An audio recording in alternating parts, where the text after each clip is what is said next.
ومن أحسن قولا ممن دعا إلى الله وعمل صالحا وقال إنني من المسلمين. السلام عليكم ورحمة الله وبركاته. الحمد لله وحده والصلاة والسلام على من لا نبي بعد أما بعد. সম্মানিত সুপ্রিয় দিনী ভাই বোনেরা, আজকের আলোচনার বিষয় হচ্ছে ওমরা করার নিয়ম। ওমরা করার নিয়ম জানার পূর্বে জেনে নিন ওমরার ফজিলত এবং গুরুত্ব সম্পর্কে। আবু হুরায়রা রাদিয়াল্লাহু তাআলা থেকে বর্ণিত, রাসূলুল্লাহ সাল্লাল্লাহু আলাইহি ওয়াসাল্লাম বলেছেন, আল উমরাতু ইলাল উমরাতি কাফফারাতুল লিমা বাইনাহুমা ওয়াল হজ্জুল মাবরুর লাইসা লাহু জাযাউন ইল্লাল জান্নাহ। অর্থাৎ এক ওমরা থেকে পরবর্তী ওমরা পর্যন্ত মধ্যবর্তী সব গুনার কাফফারা হয়ে যায়, সমস্ত গুনাহ মাফ হয়ে যায় এবং হজ্জে মাবরুরের একমাত্র প্রতিদান হচ্ছে জান্নাত। আব্দুল্লাহ ইবনে মাসউদ রাদিয়াল্লাহু থেকে বর্ণিত, রাসূল সাল্লাল্লাহু আলাইহি ওয়াসাল্লাম বলেছেন, তাবিউ বাইনাল হজ্জ ওয়াল উমরা ফাইন্নাহুমা ইয়ানফিয়ানুল ফাকর ওয়াদ দুনুব। অর্থাৎ তোমরা বারবার হজ এবং উমরা করো, কারণ এই দুটো দারিদ্রতা ও গুনাহকে মুছে ফেলে।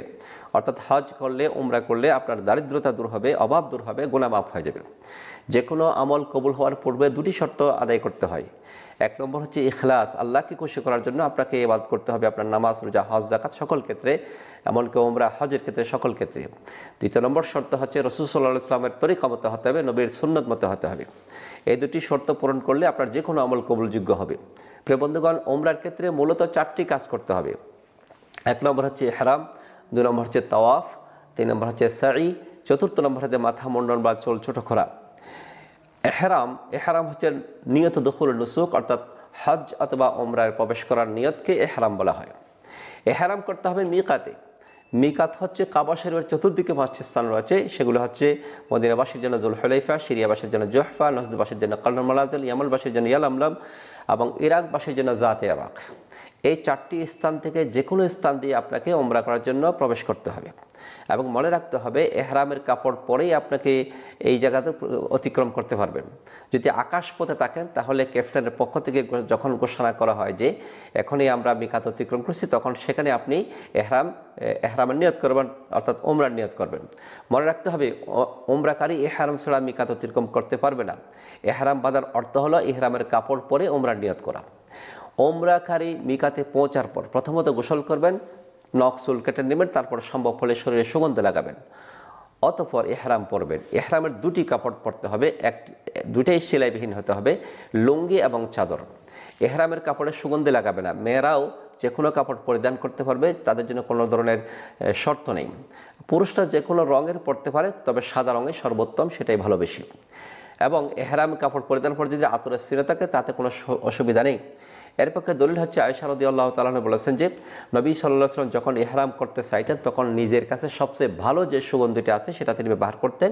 ইহরামের পর আমি তার মাথা ও দাড়িতে সুগন্ধের ঝিলিক দেখতে পেতাম। সহিহ বুখারী মুসলিমের বর্ণনা। নরনারী উভয়ের জন্য গোসল করা সুন্নাহ। এমনকি রাসূল সাল্লাল্লাহু আলাইহি ওয়াসাল্লাম আসমা বিনতু উমাইস, তিনি নেফাসগ্রস্ত হয়েছিলেন, তাকেও গোসল করার জন্য নির্দেশনা দিয়েছিলেন এবং বলেছিলেন যে রক্ত প্রবাহের স্থানে একটি কাপড় দিয়ে বেঁধে দিয়ে এহরামের নির্দেশ দিয়েছিলেন। এহরাম যখন আপনি নিয়ত করেছেন তখন আপনার জন্য কতগুলি কাজ নিষিদ্ধ হয়ে গেল। সেই কাজগুলি হচ্ছে, এক নম্বর মাথার চুল কাটা নিষিদ্ধ করা, মাথার চুল কাটা বা মুন্ডন করা। দুই নম্বর হচ্ছে নখ কাটা। তিন নম্বর হচ্ছে পুরুষের সেলাই কাপড় পরিধান করা। চতুর্থ নম্বর হচ্ছে পুরুষের মাথা ঢাকা। পঞ্চম নম্বর হচ্ছে শরীরে বা কাপড়ে আতর সুগন্ধি লাগানো, তবে এহরামের পূর্বে ব্যবহৃত সুগন্ধের চিহ্ন থাকলে কোনো অসুবিধা নেই। 6 নম্বর হচ্ছে হারামের সীমার মধ্যে বন্যপ্রাণী শিকার করা অথবা পশু হত্যা করা কিংবা এর জন্য সহযোগিতা করা। 7 নম্বর হচ্ছে বিবাহের আকদ করা। 8 নম্বর হচ্ছে সহবাস করা। 9 নম্বর হচ্ছে উত্তেজনার সাথে স্ত্রীর সাথে আলিঙ্গন করা। এগুলি সব নিষিদ্ধ হয়ে গেল। এরপর যদি আপনার ফরজ নামাজের সময় হয় তাহলে ফরজ নামাজ পড়লে, যদি মসজিদে প্রবেশ করেন তাহলে তাহিয়াতুল মসজিদে 2 রাকাত সালাত আদায় করতে পারবেন। তবে উমরার জন্য স্পেশাল কোনো 2 রাকাত সালাত আদায় করতে হবে না। এরপর যখন আপনি উমরায় গাড়িতে উঠলেন অথবা নিয়ত করবেন, তখন বলবেন যে লাব্বাইকা আল্লাহুম্মা উমরা অথবা আল্লাহুম্মা লাব্বাইকা উমরা, এভাবে বলে আপনি নিয়ত করতে পারবেন। যদি কোনো ভাই দেখেন যে কোনো ধরনের প্রতিবন্ধক হতে পারে, রোগ অথবা শত্রুতা, গ্রেফতার হওয়ার সম্ভাবনা রয়েছে, হজ উমরার ক্ষেত্রে কোনো ধরনের আশঙ্কা থাকে, তাহলে সে বলবে ইন হাবিসানি হাবিসুন ফামাহাল্লি হাইসু হাবিস্তানি। অর্থাৎ যদি কোনো প্রতিবন্ধকতা, রোগ কিংবা বিলম্ব ইত্যাদি আমার হজে পালনে বাধা হয়ে দাঁড়ায়, তাহলে যেখানেই প্রতিবন্ধকতার শিকার হয় সেখানেই এহরাম থেকে আমি হালাল হয়ে যাব। এই নিয়তটি আপনি করতে পারবেন। কারণ দুবাবাই বিনতে জুবাইর রাদিয়াল্লাহু তাআলা যখন তিনি ইহরামের নিয়ত করছিলেন তখন তিনি অসুস্থতা ছিলেন, তখন তিনি বললেন তুমি শর্ত লাগো, বললেন যে তুমি যখন শর্ত লাগো অর্থাৎ ইন হাবিসান হাবিসুন ফামুহাল্লি হাইসা হাবিসান এই দোয়াটি পড়বে, এইভাবে পড়বে, তাহলে রাসূল বললেন ইন্না লাকা আলা রাব্বিকা মাস্তাসাইদা, তুমি যে শর্ত করেছো সেটা তোমার কাছে তোমার রবের নিকট গ্রহণযোগ্য হবে। প্রিয় বন্ধুগণ, যদি আপনি অন্য কারো পক্ষ থেকে ওমরার নিয়ত করেন তাহলে বলবেন যে লাব্বাইকা আন ফুলান, অর্থাৎ অমুক লাব্বাইকা আন আব্দুল্লাহ আব্দুর রহমান কোন একটা ব্যক্তির নামে আপনি নিয়ত করতে পারবেন। মনে রাখবেন যে শর্ত তখনই দিবেন যখন আপনার সমস্যা দেখা যাবে। যদি সমস্যা কোনো দিকে না স্বাভাবিকভাবে আপনি লাব্বাইকা ওমরা বললে নিয়ত করতে পারবেন। নিয়ত করার পরে আপনার প্রথম এবং প্রধান করণীয় হচ্ছে একেবারে বাইতুল্লাহ শরীফ পর্যন্ত তালবিয়া পড়া। তালবিয়া হচ্ছে লাব্বাইক আল্লাহুম্মা লাব্বাইক লাব্বাইক লা শারীকা লাকা লাব্বাইক ইন্নাল হামদা ওয়ান নি'মাতা লাকা ওয়াল মুলক লা শারীকা লাক। অর্থাৎ আমি আপনার দরবারে হাজির, আমি আপনার দরবারে হাজির, হে আল্লাহ আমি আপনার দরবারে হাজির, আপনার কোনো শরীক নেই, নিশ্চয়ই সমস্ত প্রশংসা সমস্ত নিয়ামত সমস্ত রাজ্য আপনার কোনো শরীক নেই। এই তালবিয়ার মধ্য দিয়ে আপনি একত্ববাদের ঘোষণা দিয়েছেন, আপনি শিরিক থেকে, মাজার পূজা থেকে, ব্যক্তি পূজা থেকে একমাত্র মুক্ত হয়ে একমাত্র আল্লাহর কাছে হাজির হয়েছে, সেটা আপনি ঘোষণা দিয়েছেন। এরপরে পুরুষরা তালবিয়াগুলি একটু উচ্চ স্বরে পড়বে।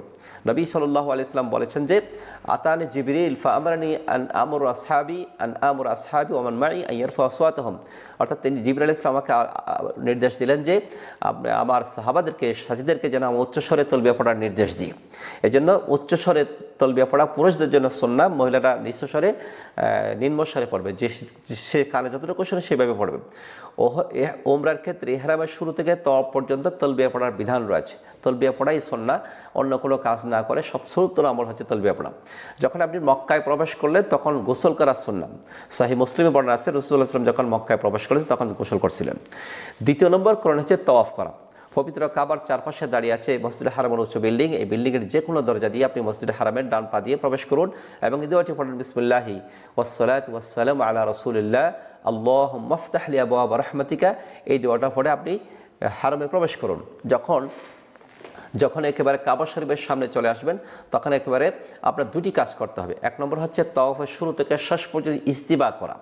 ইস্তিবার অর্থ হচ্ছে ডান কাঁধ খালি রেখে চাদরের মাঝের অংশ বগলের নিচ দিয়ে এনে চাদরের বাম পার্শ্বের উপর ফেলে রাখা, অর্থাৎ ডান কাঁধ খালি রাখতে হবে। তাওয়াফ শেষ করার পর চাঁদের পূর্ব অবস্থায় ফিরে আসবে। ইস্তিবা পুরোটাই ইস্তেবা থাকবে, অর্থাৎ ডান কাঁধ খোলা থাকবে 7 চক্কর পর্যন্ত। 2 নম্বর কাজ হচ্ছে প্রথম 3 চক্কর রমল করা, অর্থাৎ আপনি একটু দ্রুত পায়ে একটু কাঁধ হেলিয়ে মাথা ঝুলিয়ে একটু জোরে জোরে হাঁটবেন, সেটাই সুন্নাহ। এটা 3 চক্কর করতে হবে। এরপর তাওয়াফ শুরু করার পর হাজর আসওয়াদের দিকে এগিয়ে যাবেন। হাজর আসওয়াদ যদি আপনি একটু চুমা দিতে পারেন তাহলে দিলেন, যদি চুমা দিতে না পারেন কোনো ধরনের ভিড় করা জায়েজ হবে না। হাজর আসওয়াদের চুমা দেওয়া সম্পর্কে একটি হাদিস রয়েছে, সহিহ হাদিস, শেখ আলবানী হাদিসে সহিহ বলেছেন, রাসূলুল্লাহ সাল্লাল্লাহু আলাইহি ওয়াসাল্লাম ইয়াবসুরুল্লাহু আল-হাজর ইয়াউমুল কিয়ামাতি ওয়া লাহু আইনান ইয়াবসুরু বিহিমা ওয়া লিসানুন ইয়ানতিকু বিহি ইয়াশহাদু আলা মান ইসতালামা বিহাক্কিন। আল্লাহ তাআলা হাজর আসওয়াদকে পুনরুত্থিত করবেন, তার 2টি চোখ থাকবে, যে কোনো চোখ দিয়ে পাথরটি দেখতে পাবে, তার একটি জিহ্বা থাকবে, সে সেই কথা বলবে, যে ব্যক্তি সঠিকভাবে পাথরটিকে স্পর্শ করেছে তার জন্য সে সাক্ষী দিবে। উত্তম হচ্ছে ভিড় না করা।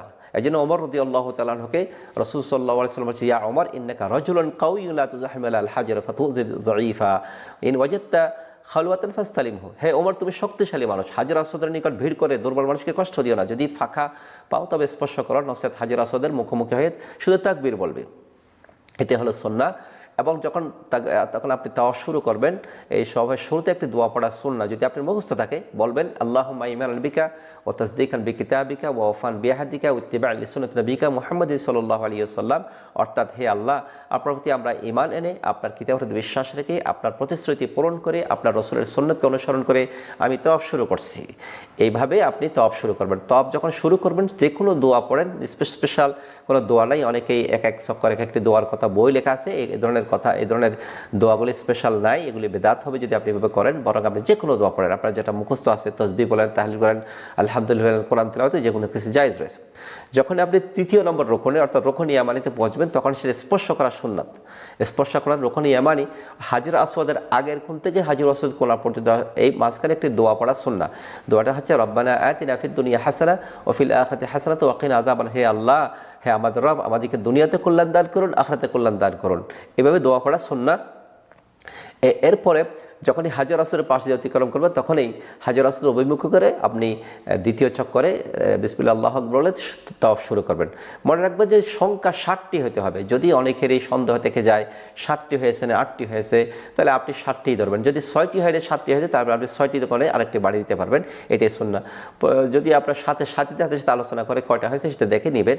এরপরে তাওয়াফ যখন 7 চক্কর শেষ হয়ে যাবে, 7 চক্কর শেষ হওয়ার পরে আপনি সরাসরি মাকামে ইব্রাহিমের পিছনে চলে যাবেন যদি সম্ভব হয়। যাওয়ার সময় ওয়াত্তাখাযু মিন মাকামি ইব্রাহিম মুসাল্লা, ওয়াত্তাখিযু মিন মাকামি ইব্রাহিম মুসাল্লা, এই দোয়াটি পড়তে পড়ে আয়াতটি পড়তে পড়তে আপনি যাবেন।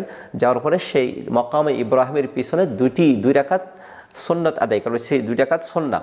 প্রথম রাকাতে সূরা ফাতিহার বা সূরাতুল কাফিরুন, দ্বিতীয় রাকাতে সূরাতুল ফাতিহার বা সূরাতুল ইখলাস পড়া সুন্নাত, অথবা যদি এগুলি মনে না থাকে তাহলে যে কোনো সূরা দিয়ে পড়লে আদায় হয়ে যাবে। তৃতীয় কাজ হচ্ছে আমাদের জন্য সাই করা, অর্থাৎ সাফা মারওয়ায় দৌড়াদৌড়ি করা। সাফা মারওয়া যখন আপনি যাবেন তখন আপনি বলবেন ইন্নাস সাফা ওয়াল মারওয়াতা মিন শাআইরিল্লাহ, ইন্নাস সাফা ওয়াল মারওয়াতা মিন শাআইরিল্লাহ, এই দোয়াটা পড়বেন। এবং তাওয়াফের পরে যদি পারেন জমজমের পানি পান করা সুন্নাহ যদি সম্ভব হয়। এবং আপনি যখন সাফার দিকে যাচ্ছেন তৃতীয় কাজ করার জন্য তখন এই দোয়াটি পড়বেন। আবার বলছি ইন্নাস সাফা ওয়াল মারওয়াতা মিন শাআইরিল্লাহ, এরপর আবার বলবেন নাবদাউ বিমা বাদা আল্লাহু বিহি, নাবদাউ বিমা বাদা আল্লাহু বিহি। এটা বলতে বলতে আপনি সাফার মধ্যে উঠে যাবেন। উঠে দাঁড়িয়ে সরাসরি কাবা শরীফ যখন নজরে আসবে, কাবা শরীফের উপর উঁচু করে হাত উঁচু করে আপনি মনের আশা দিলের আশা আল্লাহর কাছে পেশ করেন, দোয়া করেন। দোয়া করার সুন্নত নিয়ম হচ্ছে রাসূলুল্লাহ সাল্লাল্লাহু আলাইহি ওয়াসাল্লাম এই দোয়াটি পড়তেন, লা ইলাহা ইল্লাল্লাহু ওয়াহদাহু লা শারীকা লাহু লাহুল মুলকু ওয়া লাহুল হামদু ওয়া আলা কুল্লি শাইইন কাদির, লা ইলাহা ইল্লাল্লাহু ওয়াহদা আনজাযা ওয়া'দা ওয়া নাসরা আবদা ওয়া হাযামাল আহজাব ওয়াহদা। এই দোয়াটা রাসূলুল্লাহ সাল্লাল্লাহু আলাইহি ওয়াসাল্লাম পড়তেন। সেজন্য আপনি 3 বার পড়বেন। এই দোয়াটি পড়বেন, আবার দোয়া করবেন, আবার দোয়াটি পড়বেন, আবার দোয়া করবেন, আবার পড়বেন, এভাবে 3 বার করবেন। এভাবে যতটুকু আপনার সম্ভব কাবা শরীফকে সামনে রেখে আপনার সমস্ত মনের আশাগুলো আল্লাহর কাছে পেশ করুন। এভাবে হবে। প্রিয় বন্ধুগণ, এরপর হেঁটে হেঁটে আপনি মরুয়ার দিকে যাবেন। মরুয়ার দিকে যাওয়ার পরে দেখবেন 2টি সবুজ চিহ্ন গ্রিন লাইট দেখা যাচ্ছে। যখন গ্রিন লাইট শুরু হবে তো আপনি একটু দৌড়ে দৌড়ে যাবেন একেবারে দ্বিতীয় গ্রিন লাইট পর্যন্ত। যখন মরুয়াতে উঠবেন, মরুয়াতে ওঠার পরে আপনি আবারও লা ইলাহা ইল্লাল্লাহু ওয়াহদাহু লা শারীকা লাহু লাহুল মুলকু ওয়া লাহুল হামদু ওয়া আলা কুল্লি শাইইন কাদির, এই দোয়াটি পড়বেন। মাঝখানে সাফা মারওয়া হাঁটার মাঝখানে আপনি যে কোনো দোয়া, যে কোনো জিকির আজকার, কারণ এই সময়টা দোয়া কবুল হওয়ার সময় এভাবে জিকির আজকার করতে থাকেন। এরপরে যখন এই সাফা মারওয়া 7 চক্কর শেষ হয়ে যাবে, মনে রাখবেন যে সাফা থেকে মারওয়া গেলে 1 চক্কর হয়, মারওয়া থেকে সাফা আসলে 1 চক্কর হয়, অর্থাৎ একবার ঘুরে আসলে 2টা হয়ে যায়। অনেকে ভুল করে ধারণা করে যে সাফা থেকে যখন আপনি যাবেন আবার সাফা ফিরে আসলে 1টি গণনা করা হয় থাকে, এটা ভুল। বরং সাফা থেকে মারওয়া গেলে 1টি হয়, মারওয়া থেকে সাফা আসলে আরেকটি হয়ে যায়। এভাবে 3.5 চক্কর হয়ে গেলে 60টি হয়ে যাবে, দৌড়াদৌড়ি হয়ে যাবে। এভাবে আপনি তৃতীয় কাজ হয়। 4র্থ নম্বর কাজ হচ্ছে মাথা মুন্ডন বা চুল ছোট করা। এটা সর্বশেষ কাজ। যখন 7 চক্কর শেষ হবে তখন পুরুষ হলে মাথা মুন্ডন করবে না, চুল ছাঁটাই করবে। তবে মুন্ডন করাই সুন্নাহ। নবী সাল্লাল্লাহু আলাইহি ওয়াসাল্লাম ওই সমস্ত ব্যক্তির জন্য দোয়া করেছিলেন যারা চুল মুন্ডন করছিলেন, যারা চুল কামাই করছিলেন। বলে যে আল্লাহুম্মা আরহামিল মুহাল্লিকিনা রুউসাহুম, আল্লাহ যারা চুলগুলিকে কামাই করে ফেলেছে তাদের উপর রহম করেন। এভাবে 3 বার দোয়া করার পর 4র্থ নম্বর দোয়া করছিলেন ওই সমস্ত ব্যক্তির জন্য যারা চুল ছোটো করেছে। সুতরাং ছোটো করতে পারেন, মুন্ডন করতে পারেন। এবং মেয়েদের ক্ষেত্রে সুন্নত হচ্ছে মাথার একেবারে আগায় শুধুমাত্র 1 ইঞ্চি অথবা আধা ইঞ্চি পুরো হাতে ধরে একটু কেটে নেওয়া, এটাই সুন্নাহ। এবং ছোটো বাচ্চা হলে এদেরকে আপনি কেটে দিবেন, এটাই সুন্নাহ। ইহরামের ক্ষেত্রে খুবই ছোটো বাচ্চাদের জন্য আপনি করবেন, নিয়ত ছোটো বাচ্চাদের জন্য আপনি করবেন। এভাবে আপনার ওমরা সমাপ্ত হয়ে যাবে। আমি আবারও বলছি আপনার জন্য ওমরার ক্ষেত্রে 4টি কাজ রয়েছে। একটি হচ্ছে ইহরাম, 2 নম্বর তাওয়াফ, 3 নম্বর সাই, 4র্থ নম্বর হচ্ছে মাথা মুন্ডন করা। আল্লাহ রাব্বুল আলামিনের কাছে দোয়া করছি আল্লাহ যেন আমাদের সমস্ত ভাইদের ওমরাগুলো কবুল করে নিক।